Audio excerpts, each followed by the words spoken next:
Hello, everyone, and a happy Monday to you. Well, whenever you're watching, but we are filming on a Monday. I am here with Jennifer Raitt, our the director of our Department of Planning and Community Development, for this DPCD update.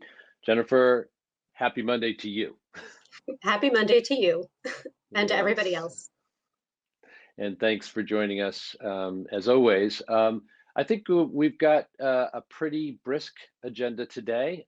We have been talking, somewhat extensively in recent DPCD updates about the various warrant articles that are connected to the planning department, and we are edging ever closer to town meeting. So just a quick update on where things stand with with the warrant articles that your department is involved with. Certainly. Well, the Arlington Redevelopment Board, which is the body that has public hearings related to zoning warrant articles, they wrapped up their hearings for all of the zoning warrant articles last Monday night, April 5th. And at that meeting, they had two more hearings on warrant articles, finished those, and then allowed for any additional public comments on other warrant articles that had already been heard, as we have every one of the evenings for the public hearings. That was the fourth night of the hearings. And then they deliberated among the board. The hearing was closed for public comment, and the board had their own discussion amongst themselves about the warrant articles and voted one by one on the articles, which then helped us to build out the contents of what became their draft report to the Arlington Town Meeting, which starts on April 26th. And we took that draft report and talked about it on last Thursday night, April 8th, where the board then, put the final touches on it and voted on it. And the next day, on Friday, we posted our report to town meeting on both the town meeting page on the town's website, as well as the redevelopment board's page. We also have printed copies for, of course, town meeting members, although anybody else in the community who wishes to, who needs any assistance accessing a copy of the report to town meeting can, of course, contact my office directly, or me individually if you have a question about the report. But that report is essentially the document that provides town meeting members both with a summary of all of the votes, because there were so many articles. And then it also walks through each article, what the warrant article itself, any discussion about that article among the board, and public comments received, and then their recommended vote that was taken. And if it's a no action vote, we don't end up incorporating the recommended vote by the original petitioner. But if it is a vote of recommended action, then it includes the details of how the zoning bylaw would be amended. And that's basically the main motion that then is put on the table at town meeting for discussion. And so that's the contents of the report. I would just say that one addition is that, it is a summary document of the discussion. And so for those who are interested and have time to spare, it may be of interest to view, all of our videos, of course, are available both on ACMi, and then all of the meeting minutes are being posted to the ARB page.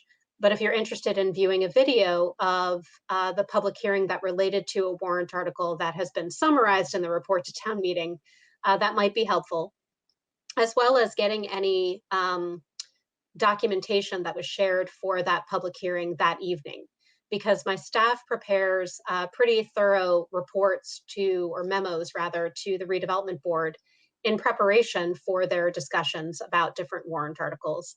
And that's much more detailed than we could possibly ever put into the report to town meeting, short of starting our own publishing agency. So I would highly recommend, especially to a new town meeting member. I know that there are new town meeting members, and welcome to town meeting. You might be getting up to speed on everything and not have been as familiar with all of the discussions that take place before town meeting starts. the report to town meeting is an excellent place to start. But if you're interested in digging in a little bit further, I would encourage you to do that. Um, and of course, I'd love to hear from anybody about the process and about the experience of moving warrant articles forward at a future check-in. James and I are committed to talking about that post town meeting, and how it works to really be engaged in that process, and also to explain a little bit more about the planning process that is often a very significant component of moving warrant articles forward, particularly a participatory element with the community. Yeah, I do look forward to that conversation on the other side of town meeting. It is always worth reminding people that town meeting itself, and quite often even the end of the process of submitting warrant articles and having them, be deliberated on and amended, that all of that is not meant to happen at this particular moment. Not when town meeting starts. There's not room for long deliberations, or time, I should say, for long deliberations. There need to be decisions made, et cetera. And so, again, I do look forward to kind of spooling out for folks in a way that I hope everybody will make it clear for everybody, just how, where in the calendar year and where in the overall process there's plenty of time for, again, for deliberating in a productive way, and why maybe right at the end of the process isn't the ideal point for that. So again, we won't spend the rest of this update talking about a future update, but you did also have something else, a different kind of process that just concluded, and that was Community Development Week, which occurred last week. We had previewed it when we last spoke, but now I wonder what thoughts you have as you look at it in the rearview mirror. I understand it was quite successful, and certainly the event on last Thursday evening was a good one. Please let us know what your thoughts. Sure. Yeah. I mean, I think that that was a wonderful week full of celebrating the impact of the Community Development Block Grant Program in Arlington. And, both through social media, sharing important facts and aspects of the programs and activities that are funded by CDBG. It seemed to be widely shared, and a lot of interactions both on Facebook and on the town's Twitter account. Um, and I think that, there's a lot of interest in learning more about what CDBG can do. The key word all week seemed to be leverage. That was the word of the week when it came to CDBG, which I think makes a lot of sense, because it is really a key tool for the town to then attract additional funding towards various programs and activities that help support affordable housing, really important social services in our community for those most in need, as well as public facilities and infrastructure projects, et cetera. I think it was a very well done week. I'm so proud of the work of various people on my team, particularly Mallory Sullivan, the CDBG administrator, and appreciate very much the support of Joan Roman and the town manager, Adam Chapdelaine. We had a lot of different, so there were a lot of different components to CD Week this year compared to past years. We, began the week with, there was a lot of social media content, but we also started the week with a proclamation by the select board about the week and about the importance of CDBG, which was wonderful to see, and the many board members talking about their experience with the program. We also had an article that, or an opinion piece that was penned by myself and Adam in the Arlington Advocate, that talked about what CDBG means in terms of advancing equity in Arlington. And then, as you noted, we had an excellent panel that was pulled together by Mallory and included people from Arlington Eats, as well as through FoodLink, talking about the issue of food insecurity and food, that really access to affordable food and nutritious food in Arlington, and how the pandemic has really worsened that particular issue in Arlington and, of course, beyond. It was very, really illuminated how deep that crisis has been in Arlington. And we also learned about the excellent work of both of those organizations. And I think we all got pretty excited to go see their new spaces when they're ready for people to visit them. Yeah, and we at ACMi, of course, I think I mentioned before, have been lucky enough to, visit those spaces, and it is Yes. it is exciting. It's exciting, and of course, that was one way in which CDBG funds are used productively in town, as you mentioned, social services, and servicing the most vulnerable in our among our population in different ways is a big piece of what CDBG funding gives us. But like you said, also whether it's affordable housing or other kinds of applications as well, it's really nice to recognize and seems just very positive, frankly.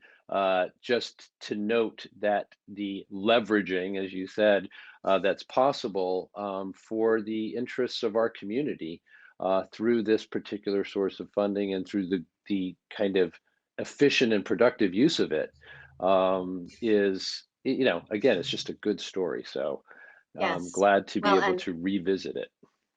yes, and true to form, we are always in the midst of planning and then ahead of ourselves with other planning. Um, there's actually a saying in New Orleans that while you're eating your one meal, you're planning for your next meal. So in the planning We've been department, we're, guilty of that at we're our dinner table, I've got to say. and in Arlington. But we're in the middle of planning and then also planning for other plans. So and with that, we are still accepting comments by May 3rd on our annual action plan, which is for the next year of community development block grant funds. So it would also be excellent to hear from people about that annual action plan, and any comments are can be received by May 3rd. All right. Well, we are taking leveraging from last week and turning it into the hot word for today, and that is planning, because, of course, hey, it's the planning department. And I know you have a couple of other plans that are in earlier stages of development that I think you'd like to share with us. So please tell us more. Sure. So the town's open space committee and my department are working on the open space and recreation plan update, which is generally speaking updated every 5 years. Although with the current plan that we have was extended for a number of years beyond the 5 year plan. So we're in the process of updating that plan. It just started in earnest, and are working with Horsley Witten, a consulting firm that has expertise in land use planning, open space planning, and many other topical planning areas. So we're very excited to be able to work with them.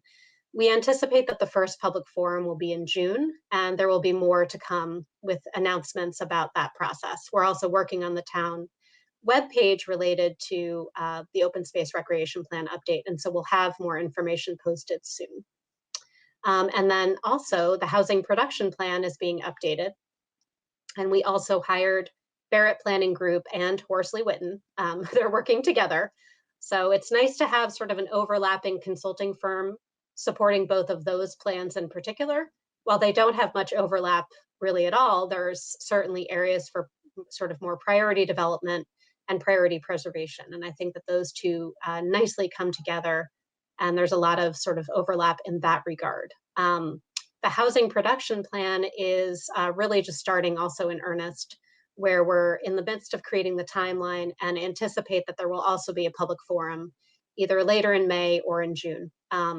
And for both of those plans, they are generally templates that the state requires certain types of components to each of those plans, sort of to meet the state's metrics for what constitutes a plan that the state eventually approves. It's locally adopted and then state approved.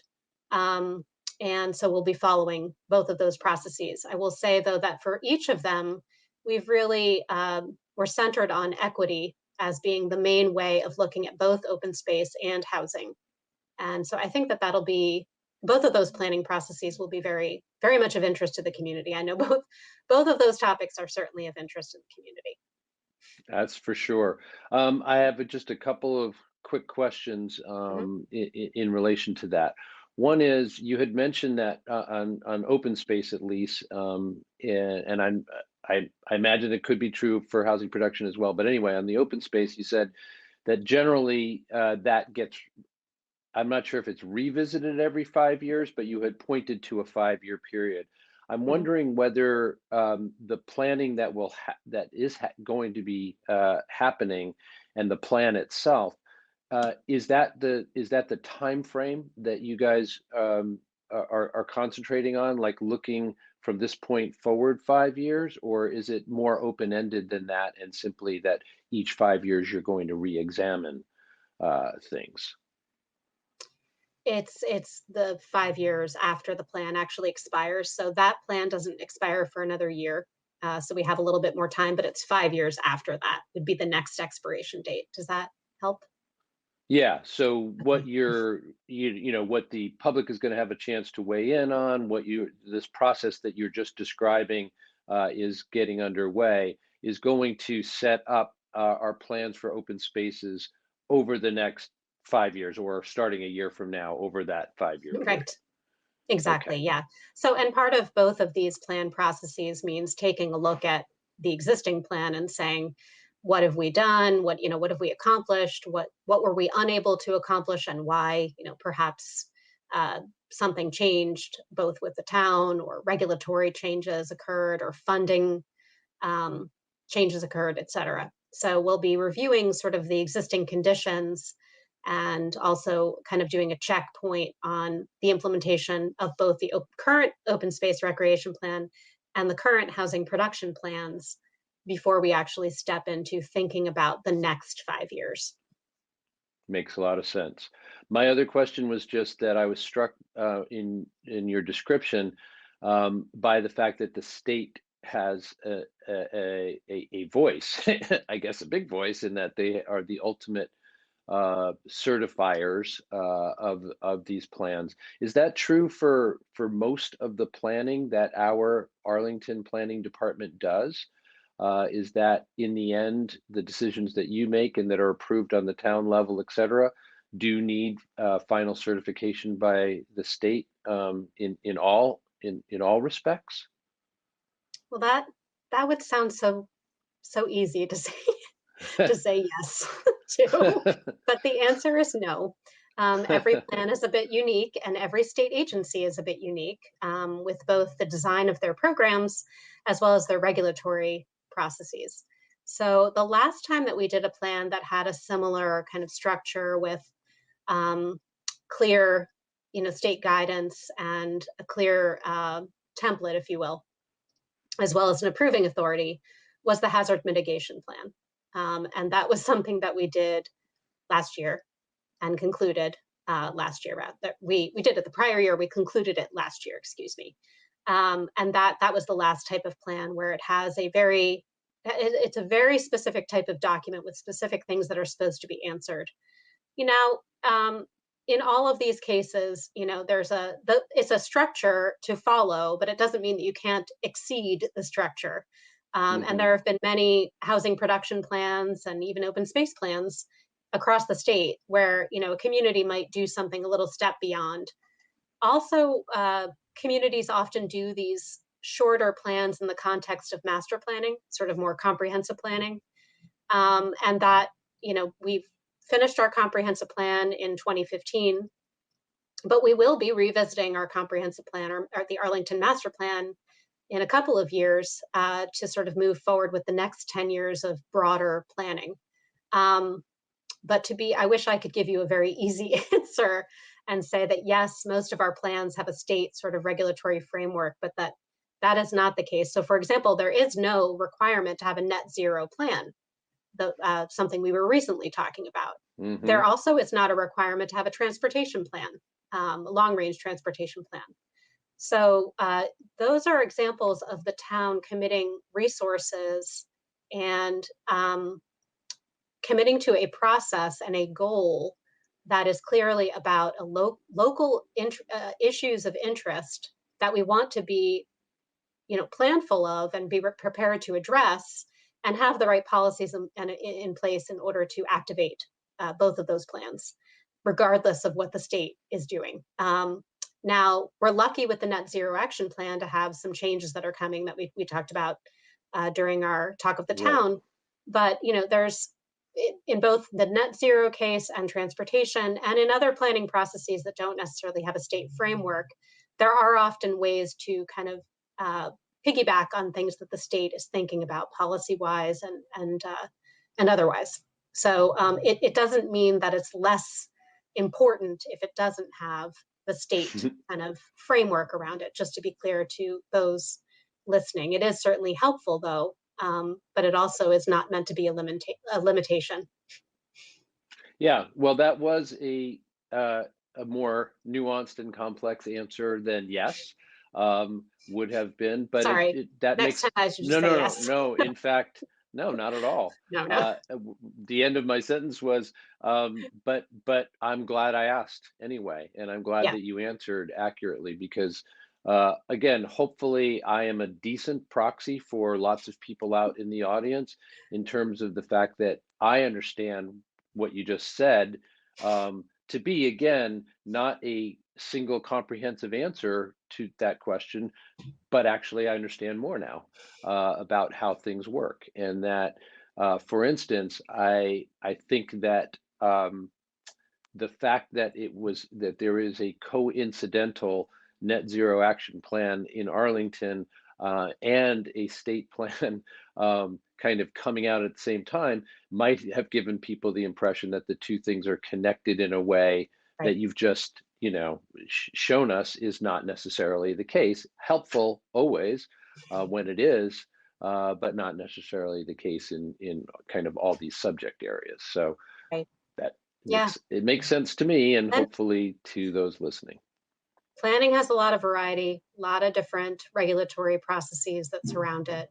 And sometimes state agencies are a little more involved than others in those processes. Hmm. All right. Well, again, I appreciate the thorough explanation. You're welcome. Anything that else we should mention before we let you go? I don't think so. I think that covers the key updates for now. Great. We were speaking just before we went on camera about how busy your Monday mornings are, and I suspect that your Monday mornings go right into your Monday afternoons, and with no abatement of that, so to speak. So we'll let you get to it. We appreciate your time. I have been speaking for this DPCD update with our Director of our Department of Planning and Community Development, DPCD. That she is Jennifer Raitt. Jenny, thanks again for your time, and thank you out there for listening. We'll see you next time.